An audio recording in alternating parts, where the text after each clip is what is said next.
Welcome to the Martin Bailey Photography Podcast.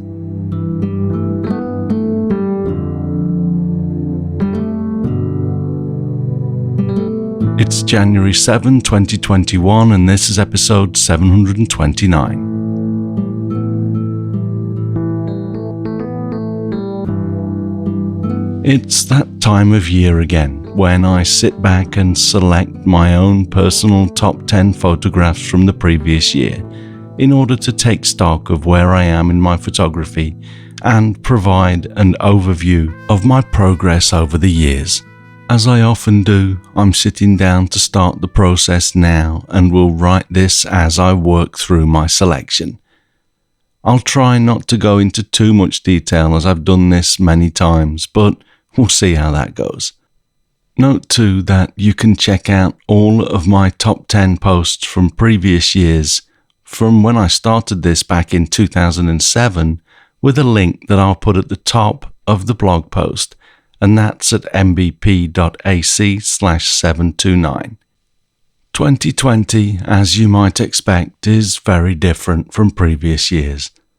Luckily, I was able to carry out all 3 of my Japan winter tours before the virus stopped play, but my Namibia tour had to be postponed to this year. I should also now be 2 days into my Hokkaido landscape photography tour, but unfortunately I'm stuck at my desk. None of my Japan winter tours can go ahead this year. Recently, I spend every night dreaming of being out in open spaces with a group of photographers. Just this morning I woke up and started to tell my wife about my dreams of being in the mountains and had to stop as I felt a lump forming in my throat. I had planned to spend some time on the road this winter in place of my tours, but daily corona infections are on a steep rise again here in Japan, and so I doubt I'll be able to make that happen. As I look back at my finals folder for 2020, I see 612 images, of which 552 were shot in January and February on last year's winter tours. That means that from March to December, I only moved 60 images to my finals folder for the rest of the year, and a good chunk of those were from testing the EOS R5. In Capture One Pro, I've just created a new collection group called 2020 Top 10, and inside I've created my first album called First Pass, and made that my selections folder, and I've set up voice control on my iMac Pro to recognize a few words so that I can literally sit back and work through this process without touching my mouse or keyboard. Because it's not possible to simply hit the Q key with a voice command, I changed my Capture One Pro shortcut for adding images to the Selects folder to Alt-Command+Q and assigned that to the word Select. So when I have Capture One selected and say Select, the current image is added to my Selects folder. I also mapped Next and Back so that I can talk my way through the selection process. There's a slight pause after saying each word, so I still sometimes use the keyboard, but it's nice to be able to just speak these commands. Okay, so after my first pass, I find myself with 129 images in my Selects folder, so I selected about 1 in 5 of my finals. This is pretty much what I expected, as all of the images in my finals folder have already been selected from my various shoots. So they are already images that I like, and that is what makes this process so valuable and difficult. I made a second folder in my 2020 Top 10 group and named it Second Pass, and copied all of the images from my first pass into the second folder. From here it becomes a deductive process as I try to reduce the number of images from 129 to 10. As usual, I'll start to look for groups of images. the most obvious one being Stella's seagulls catching fish. I have 20 images of Stella's seagulls with their talons out, catching a fish from the sea. So I've selected all of them and will start to compare them to whittle down this selection to just one image. Capture One Pro fails to provide the functionality I need when doing this. With multiple images selected, I want to be able to hit delete and remove the currently selected image. But when I hit delete, all 20 images are removed from the selection, so it's a bit of a mess in this respect. Still, I was able to remove all but one fish catching shot and started to reduce my Stella's seagull shots in general, as there was an obvious winner for the flight shot as well. The next obvious big group was Hooper Swans, of which I have 18, so I'll work on that selection now. This was actually more difficult than the Stella's seagull shots because most of the swan shots are panning shots, so the aesthetic beauty of the shot comes into play more. I got down to the final 4 that you see in this next screenshot relatively easily, but then it got more difficult. I think I'll leave the bottom 2 in the selection for now, and then remove one of them later. I'm down to 83 images now and moving on to the red crown crane shots. I had 15 left, which I quickly got down to 4, and I also removed 2 of the 4 snow monkey shots while I was at it. I then went back to my Hokkaido landscape work and removed a bunch of boat shots. I then went through the remaining images and removed a few more that were obviously not going to make it now that I was getting a better picture of my final selection. I was left with the following 36 images. Note that I'm uploading these in pretty high resolution, so if you click on them and open up your browser window, you should be able to see a fair amount of detail in each image. I saved this and the results of my second pass and created another copy of this set called Third Pass. Then I went to full screen and ran a slideshow.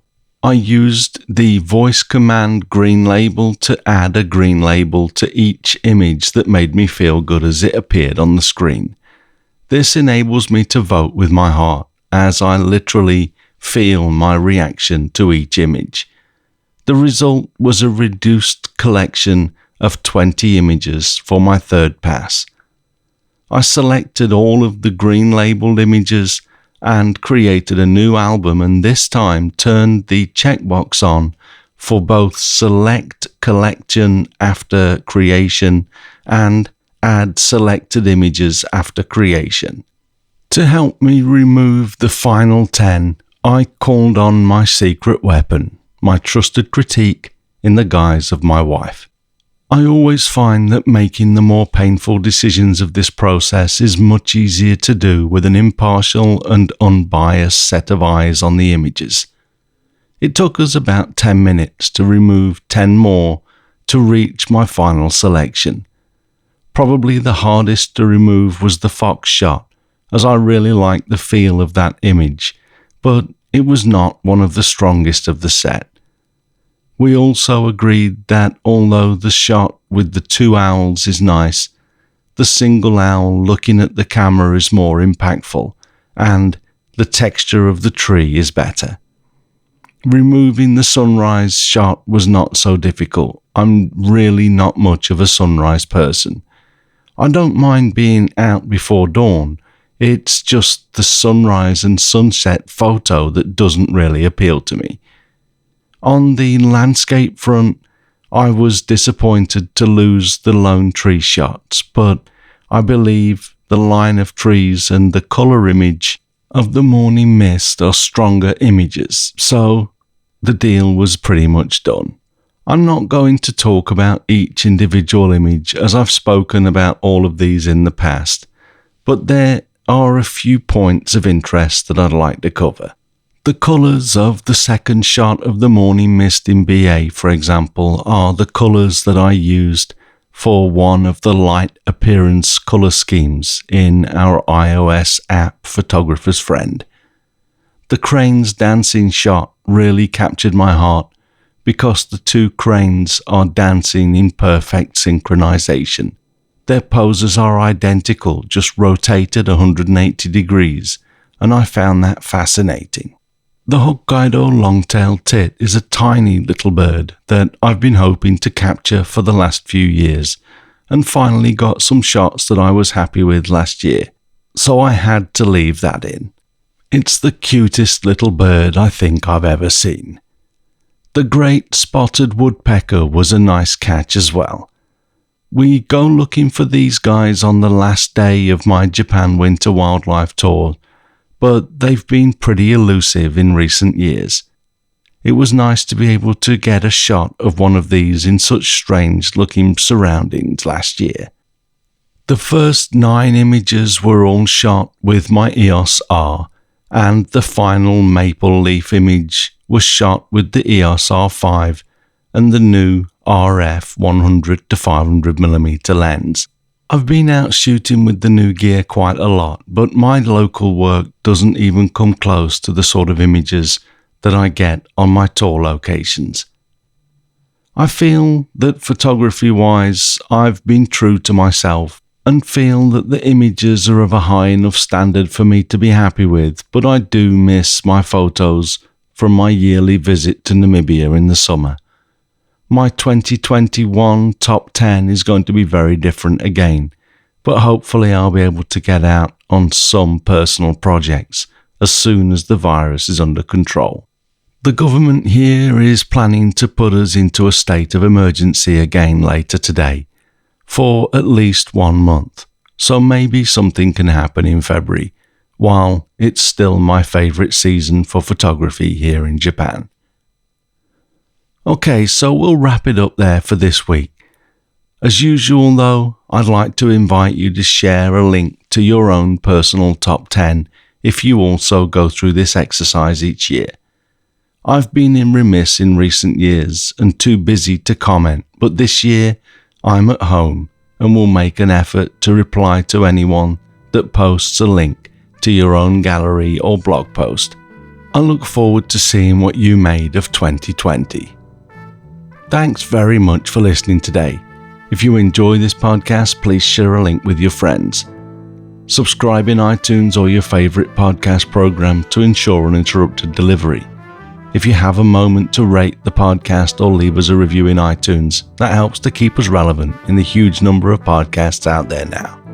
You can find me on Instagram, Facebook, Twitter and LinkedIn, and links to everything that I'm up to are at martinbaileyphotography.com, so do drop by and take a look. I'll be back next week with another episode, but in the meantime, you take care and have a great week whatever you're doing. Bye bye.